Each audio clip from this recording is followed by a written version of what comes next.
Considerando que o Davi Alcolumbre não quer de jeito nenhum abrir esse processo, se esses 41 que já assinaram resolvem afastar o Davi Alcolumbre, eles têm força para isso, eles têm condições para isso. Ele pode agora tomar ações militares direcionadas contra esses grupos terroristas, tanto no mar quanto em território estrangeiro. Ele está avisando o Brasil, ó, a partir de agora, nossas ações militares terão a possibilidade de executar operações dentro do território contra esse grupo terrorista. Que 7 novas sanções magníficas estão em rotas de colisão com o Brasil, ou seja, tem mais 7 pessoas que estariam visadas nisso daí. A gente sabia que haviam 4, uma reportagem da Veja de alguns dias atrás, parece que esse número aumentou, entraram mais 3 nessa jogada, além do Alexandre de Moraes. Essas sanções virão hoje, dia 8. Hoje, sexta-feira, dia 8, seriam anunciadas mais sanções da Lei Magnitsky aqui no Brasil. Olá pessoal, sejam bem-vindos. O meu nome é Bruno. Se você gosta e apoia o nosso conteúdo, então deixa o seu like e inscreva-se no canal.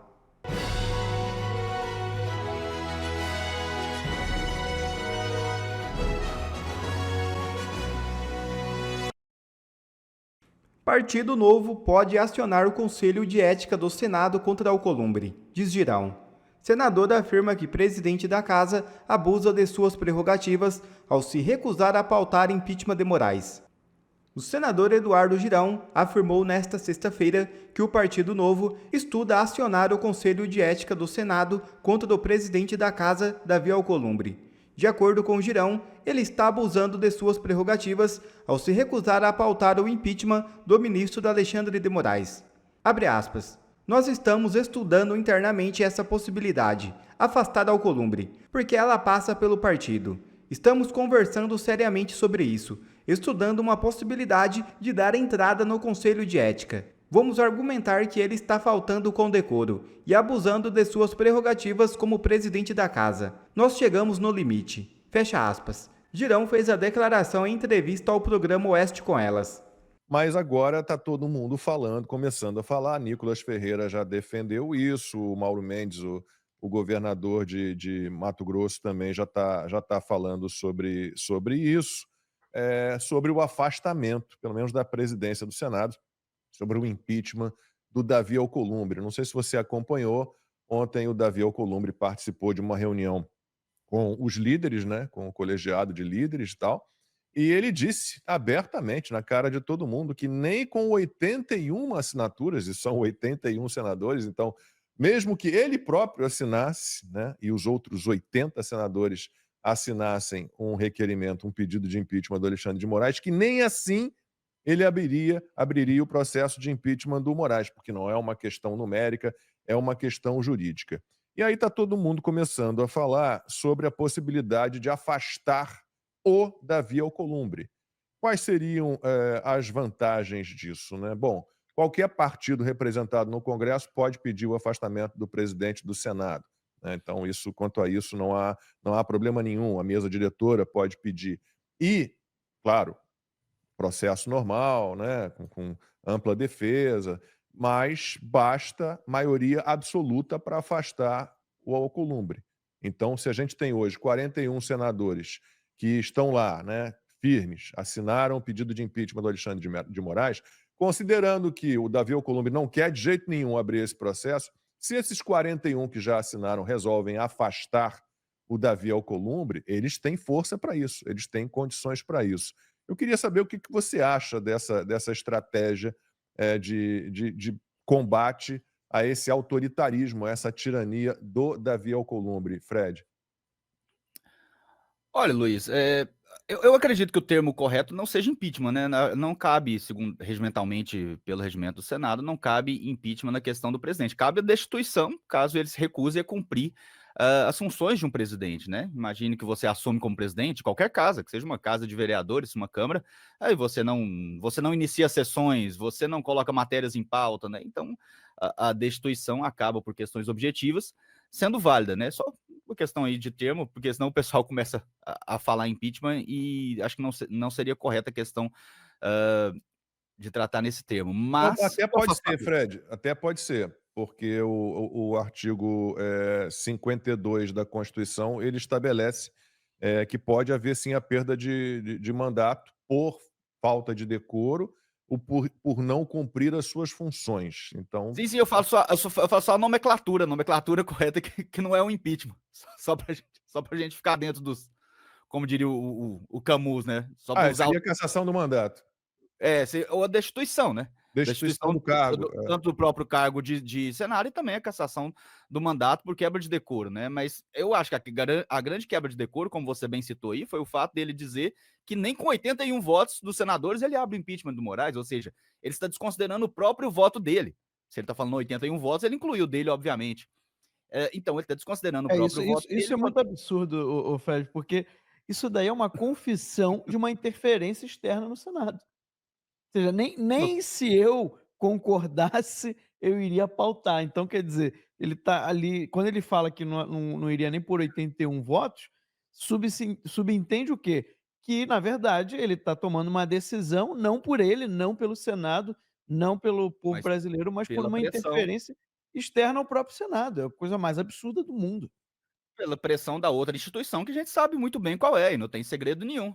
Quando a própria imprensa diz que vão levantar o mercúrio contra o Congresso caso o impeachment de algum ministro da STF seja pautado. Então, a ameaça Verdade, a gente tem ela é até aí, ó. direta e Mostra a objetiva. imagem aí. Mostra a imagem aí, produção. A gente tem essa fala que você trouxe agora, Fred, foi um bastidor, né? Que aquela jornalista trouxe, Tá aí, a ó, Basília Rodrigues, né? Tá aqui, ó. Aquela que era da Ministros, CNN, né? ministros do STF, isso, afirmam que vão levantar o mercúrio contra o Congresso se o processo de impeachment de integrante da corte avançar. Expectativa é de que o processo, mesmo aberto, não seja aprovado. Caso contrário, magistrados destacam que podem dar andamento a julgamentos / investigações que estão pendentes contra deputados e senadores na justiça. É um absurdo E isso. acusam o Eduardo Bolsonaro de coação, né? E o que é isso aí, se não uma chantagem, grave ameaça? O que é isso aí? Então fica muito claro que o Alcolumbre, obviamente, está sendo pressionado por alguém, e fica mais claro ainda quem é esse alguém que está pressionando, né? A instituição que, na minha opinião, o STF, que foi sequestrada por essas pessoas, por esses autoritários, que colocam sempre seu viés, sua opinião, acima, inclusive, da Constituição. Então, para a sua pergunta, Lacombe, da questão da destituição, eu acho muito válido. Eu acho, inclusive, que o mandato de senador, né, por ser um mandato de 8 anos, ele deveria admitir, como é admitido em algumas ocasiões nos Estados Unidos, o recall, aonde você pode julgar se o seu senador está fazendo não um bom trabalho e tirar ele no meio do mandato. Eu acho que seria inclusive, muito justo que isso acontecesse. Porque a gente está vendo o caso do Romário aí agora. Vai ficar até quando? Até 2031? Até 2030? Tá nem aí. Tá nem pra paçoca. Vai cuidar dos interesses dele. Então, quando o próprio Alcolumbre diz e confessa, como o Max disse aí, confessa que ele está sob uma pressão, a gente tem que fazer uma pressão de outro lado, claro, uma pressão constitucional, uma pressão que é prevista, inclusive, nos dispositivos, mas a pressão tem que ser feita do outro lado. Eu acho que o afastamento dele é algo que consegue fazer um contrapeso a essa medida de pressão, infelizmente, que o STF, alguns ministros do STF fazem há muito tempo, como o Barroso fez, inclusive na questão do voto impresso, né, que a imprensa divulgava. O que eu acho estranho, pessoal, é essa parte da imprensa que divulga com a mais completa naturalidade a interferência, como divulgaram que o Barroso foi fazer pressão na comissão contra o voto impresso, agora divulgam que vão levantar o mercúrio contra o Congresso, então acho que isso deixa todo mundo assustado. Assim, a gente fica chocado, mas não fica surpreso, né? Essa, infelizmente, é a situação atual do Brasil. Trump deu ordem secreta para o exército usar força militar contra cartéis na América Latina, diz jornal. Decisão cria uma base oficial para a possibilidade de operação militares diretas em solo estrangeiro. O presidente dos Estados Unidos assinou secretamente uma diretriz para o Pentágono começar a usar força militar contra certos cartéis de drogas na América Latina, vistos pelo governo americano como organizações terroristas, segundo fontes ouvidas pelo jornal The New York Times, em reportagem publicada nesta sexta-feira. A decisão cria uma base oficial para a possibilidade de operações militares diretas em solo estrangeiro. Agora, sai uma notícia que eu quero mostrar para vocês. Essa aqui acabou de sair no The New York Times. Eu vou ler traduzindo para vocês, tá? O presidente Trump assinou uma diretiva secreta no Pentágono para começar a usar a força militar contra certos cartéis de grupo da América Latina, que a sua administração considerou como organizações terroristas de acordo com pessoas próximas ao assunto. A decisão de trazer o exército, o militar americano, para dentro da luta é o passo mais agressivo até agora numa campanha escalada dessa administração contra os cartéis. É um sinal de que o Donald Trump continua com muita vontade de usar as forças militares para executar o que primariamente pode ser considerado como o enforçamento da lei, né? Responsabilidade para curvar o fluxo de fentanil e outras drogas ilegais. A ordem provê a base oficial para ações militares diretas no mar e em território estrangeiro contra cartéis. Oficiais militares dos Estados Unidos, do Exército Americano, né, das Forças Armadas, começaram a desenhar opções para como o Exército, como o militar, as Forças Armadas poderão ir atrás dos grupos. Pessoas familiares com as conversas disseram, falando na condição de anonimato, falando na condição de anonimato, cadê o trem? Para discutir essas deliberações sensíveis. Vou te explicar agora. A partir do momento que o governo americano reconhece de forma oficial o PCC e Comando Vermelho como um grupo terrorista, ele pode agora tomar ações militares direcionadas contra esses grupos terroristas, tanto no mar quanto em território estrangeiro. Ele está avisando o Brasil, a partir de agora, nossas ações militares terão a possibilidade de executar operações dentro do território contra esse grupo terrorista, que é o PCC e o Comando Vermelho, que se tornou um câncer no mundo. Nós tivemos recentemente o presidente da Argentina dizendo que o PCC já está invadindo a Argentina, o PCC já está na Europa e o PCC já tem ramificações dentro dos Estados Unidos. O Comando Vermelho e o PCC, esses grupos amigos do governo, que financiam políticos da esquerda, agora se tornaram alvos do exército americano. Só para você entender a gravidade disso, sabe esses ataques cirúrgicos que acontecem em países do Oriente Médio que financiam e protegem grupos terroristas, como no Líbano, no Irã recentemente, com aquelas bombas, na Síria, esses lugares que apoiam, protegem, escondem grupos terroristas, esses governos, eles agora terão que aguentar, eles aguentam os Estados Unidos fazendo invasão e ataques diretos, mísseis teleguiados em quartéis generais, em áreas que são de controle desses grupos terroristas. Preste atenção, né, no que isso significa, só para você entender por que esse vídeo é mais longo. Essa ordem que o Donald Trump assinou, que agora ele reconhece os grupos, as facções criminosas da América Latina, como o PCC e o Comando Vermelho, como grupos terroristas, dá a ele agora a prerrogativa de mandar ações militares, mísseis teleguiados de precisão cirúrgica, contra agentes do PCC e do Comando Vermelho. Olha, presta atenção nisso. Ele vai agora em cima justamente da base da esquerda, que nós todos sabemos, a esquerda é financiada pelo narcotráfico, né? O Marcola faz declaração de apoio ao Lula, o PCC diz que tem diálogo cabuloso, e tudo isso que eu acabei de mostrar para vocês, né? Tudo isso que eu acabei de mostrar para vocês aqui, ó. Eu não preciso de falar mais. Como que vai fazer? Gente, o PCC tem advogado, tem juízes, tem promotores, procuradores, tem deputados federais, tem senadores. O PCC domina o Brasil e agora o PCC arrumou uma briga gigantesca. Donald Trump acabou de gritar 12 e apresentar 4 zaps na mesa. Não tem como. Eu sinceramente, esta notícia hoje é a notícia que está aterrorizando a esquerda brasileira. Eles vão perder o seu principal base de sustentação, que é o narcotráfico, que são as facções criminosas. O que esse pessoal vai fazer agora? Agora nós vamos ter que virar um país igual a Líbia, onde os grupos terroristas se infiltram, se escondem e vai aos Estados Unidos e mandam drones ou ataques diretos a esses grupos terroristas, porque esse país é conhecido como um país acolhedor de grupo terrorista. O Brasil, o governo brasileiro, passa a ser considerado um governo acolhedor de grupos terroristas. Olha a gravidade disso, gente. Cara, esse povo foi arrumar briga com alguém que vocês não estão entendendo, que não arruma briga com Donald Trump. E te digo mais, quem vai ficar morrendo de medo agora, e muito provavelmente o tráfico vai diminuir, esse pessoal vai debandar, a esquerda vai enfraquecer antes mesmo da primeira ação ser executada. Esta é a bomba de hoje. Esse é o Ancapsu e nós vamos falar agora sobre a possibilidade da aplicação de novas leis Magnitsky hoje, de sexta-feira, dia 8, tá? Eu não sei se vai ser aplicada, está correndo o boato, o senador Girão teria dito na Câmara que existem 7 novas leis Magnitsky sendo aplicadas, sendo planejadas para serem anunciadas hoje aqui no Brasil contra brasileiros, né?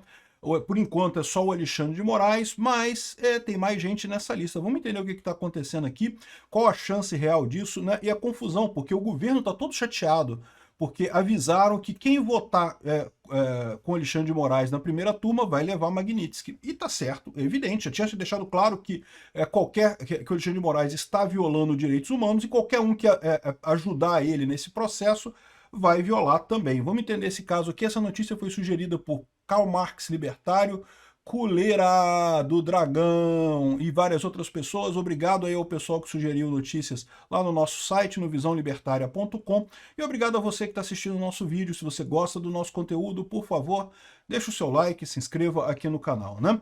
Então tá aqui, o pessoal todo chateado aqui no Migalhas. O Migalhas é um jornal jurídico, né, para advogados, né? Postagem da Embaixada dos Estados Unidos pressiona ministros da primeira turma do STF. Às vésperas do julgamento da prisão de Bolsonaro, então, como eu falei para vocês, o Alexandre de Moraes mandou o pedido da prisão de Bolsonaro. Ele tinha decidido prender, né? Prendeu o Bolsonaro. Aí a defesa entrou com recurso, como eu falei que entraria, e isso acabaria sendo julgado na primeira turma. Mas antes ele pediu um parecer da PGR. Por quê? Porque o Alexandre de Moraes quer botar todo mundo junto com ele. Quer botar a PGR na Lei Magnitsky, quer botar os outros juízes todos na Lei Magnitsky também. Todo mundo junto na Lei Magnitsky nesse momento aqui é o que está querendo o Alexandre de Moraes, né? É o grande objetivo dele. Aí, às vésperas da postagem do julgamento do ministro, o pessoal está sabendo, ó, os Estados Unidos reavisou aqui, ó, tá aqui, ó. Embaixada Estados Unidos do Brasil. O ministro Moraes é o principal arquiteto da censura e perseguição contra Bolsonaro e seus apoiadores. Suas flagrantes violações de direitos humanos resultaram em sanções pela Lei Magnitsky, determinadas pelo presidente Trump. Os aliados de Moraes no judiciário em outras esferas estão avisados para não apoiar nem facilitar a conduta de Moraes. Estaremos monitorando a situação de perto. Ou seja, resolveu votar junto com o Alexandre de Moraes, vai tomar a Magnitsky também. É a visão que eles estão dizendo aqui, né? Isso não é novidade. Alguns dias atrás também o escritório de assuntos do hemisfério ocidental já tinha falado mais ou menos a mesma coisa, né? O ministro Alexandre de Moraes, já sancionado pelos Estados Unidos por violações de direitos humanos, continua usando as instituições brasileiras para silenciar a oposição e ameaçar a democracia. Impor ainda mais restrições à capacidade de Jair Bolsonaro de se defender publicamente não é um serviço. Deixem Bolsonaro falar. Os Estados Unidos condenaram a ordem de Moraes que impôs prisão domiciliar a Bolsonaro e responsabilizarão todos aqueles que colaborarem ou facilitarem condutas sancionadas. Então, o aviso está dado, né? Aqui, ó, o STF espera novo 4-1 na primeira turma no julgamento da prisão de Bolsonaro. Então, eles estão vendo que o Fux vai votar contra a medida imposta por Alexandre de Moraes, mas eles acham que a Carmen Lúcia, o Dino e o Zanin vão votar junto com Alexandre de Moraes. Eu não sei como é que eles vão votar. O que eu digo para vocês só é uma coisa. Se realmente todos eles votarem com Alexandre de Moraes, todos eles vão se ferrar e a gente vai estar caminhando mais para a Venezuela. Vamos estar cada vez mais longe de um acordo para resolver este problema. Se, por outro lado, esses outros 3 resolveram, pelo menos 2 deles, né? Lembra, a gente tem que ter pelo menos 3 votos. O Fux a gente tem, precisamos de mais 2 votos. Quem que poderia ser? A Carmen Lúcia, eu não sei. O Zanin, não sei. O Dino, eu acho que vota com o Moraes, né? Enfim, vamos ver como é que vai ser isso daí, mas a verdade é que o recado está dado. E está dado também para o Procurador-Geral, né? Para o PGR, para ele definir como é que vai ser a questão do que ele vai dizer nesse aspecto, né? Porque, lembra, o Alexandre de Moraes pediu o parecer do PGR sobre a prisão do Bolsonaro. O PGR sequer foi consultado antes, o que é um absurdo por si só. Todos os juristas entendem que Alexandre de Moraes exagerou nesse negócio. Exagerou por quê? De novo, já expliquei em outro vídeo, porque ele quer trazer o pessoal junto com ele. Vamos todo mundo junto entrar na Magnitsky agora. E o pessoal, eu não sei se realmente vai ser isso daqui. Vamos ver o que vai acontecer isso daqui, né? Eles estão dizendo que esperam. Esperar é o quê? O Alexandre de Moraes espera, certamente. E os outros ministros, o que eles esperam, né? O Itamaraty convocou o chefe da Embaixada dos Estados Unidos após novas ameaças de punição a ministros do STF. Não é ameaça de punição, não. A coisa está dada, né? Já foi explicado que o Alexandre de Moraes está fazendo um absurdo aqui no Brasil, está violando os direitos humanos, todo mundo está sabendo disso, até os juristas reconhecem isso aqui no Brasil. Enquanto o governo finge que não está acontecendo nada, enquanto o STF finge que está tudo normal, que esses absurdos que o Alexandre de Moraes está fazendo são válidos e coisa e tal, vai entrar cada vez mais no buraco, né? Vão cada vez mais caminhar em direção à Venezuela. E olha que a Venezuela vai levar uma porrada do Trump em breve, né? Eu fiz um outro vídeo mais cedo falando sobre o Trump dizendo que vai botar força militar contra a Venezuela. Vamos ver o que vai acontecer por lá também. Ou seja, aqui, ó, essas duas ordens aqui, a crítica de embaixada dos Estados Unidos é uma vergonha, diz Glaze. É uma vergonha para o Brasil, Glaze, eu concordo. Uma vergonha para o Brasil ter um STF que se apequenou tanto, que começou a perseguir politicamente a oposição, tal como o Alexandre de Moraes tem feito. Realmente é uma vergonha para o Brasil precisar chegar nesse nível, né? Mas infelizmente é o nível que nós estamos, infelizmente é o que está acontecendo. A perseguição está óbvia, todo mundo vê essa perseguição aí, né? Então, o Glenn Greenwald falou na matéria dele aqui no System Update, que é um anúncio que ele faz, um quadro que ele faz lá no Rumble, que a administração Trump impôs já atos da Lei Magnitsky contra o juiz autoritário brasileiro Alexandre de Moraes, mas mais sanções estão vindo aí, né? E segundo o Girão, o senador Girão falou numa comissão lá no Congresso, que 7 novas sanções Magnitsky estão em rotas de colisão com o Brasil, ou seja, tem mais 7 pessoas que estariam visadas nisso daí. A gente sabia que haviam 4, uma reportagem da Veja de alguns dias atrás, parece que esse número aumentou, entraram mais 3 nessa jogada, além do Alexandre de Moraes. Quem seriam essas outras pessoas sancionadas, a gente não sabe. Tem gente falando que essas sanções virão hoje, dia 8. Hoje, sexta-feira, dia 8, seriam anunciadas mais sanções da Lei Magnitsky aqui no Brasil. Eu não acredito que seja, porque como eu falei para vocês, eu acho que o Trump vai esperar a votação da primeira turma, porque o entendimento é, se a primeira turma isolar o Alexandre de Moraes, se a primeira turma votar do jeito correto, reconhecer o erro que está acontecendo nesse caso e votar contra o Alexandre de Moraes, votar pela soltura do Bolsonaro, o número de Magnitsky pode mudar, entendeu? Dependendo de como as pessoas votem, a coisa pode mudar. Então eu não acredito que essas leis Magnitsky saiam hoje, como algumas pessoas estão dizendo, mas que certamente estão sendo encaminhadas mais sanções da Lei Magnitsky contra os juízes da Suprema Corte, né, que votarem pela prisão do Bolsonaro, e também talvez o PGR, talvez o Alcolumbre, talvez o Hugo Mota. Quem mais está nessa brincadeira aí de sufocar o bolsonarismo aqui no Brasil, né? Vamos ver, vão ser dias emocionantes. É lógico, se sair Magnitsky, eu entro ao vivo aqui, como eu fiz com o Alexandre de Moraes. Saiu Magnitsky, a gente entra ao vivo aqui para falar sobre isso, realmente um assunto urgente, né? Mas vamos ver o que vai acontecer.